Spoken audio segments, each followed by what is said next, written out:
วันนี้นะครับกลุ่มน้ำแจ๋งครับทำรถเสร็จแล้ว จะมาทดสอบกันครับวันนี้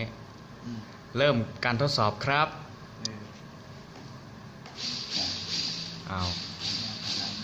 เดินหน้าถอยหลังโอเคครับเลี้ยวโอ้โหดิฟได้ครับอย่างนี้ดิฟได้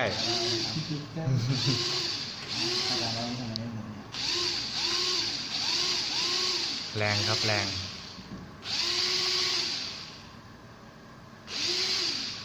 ถ้าไม่รอดนี่เบรกมันดีนะ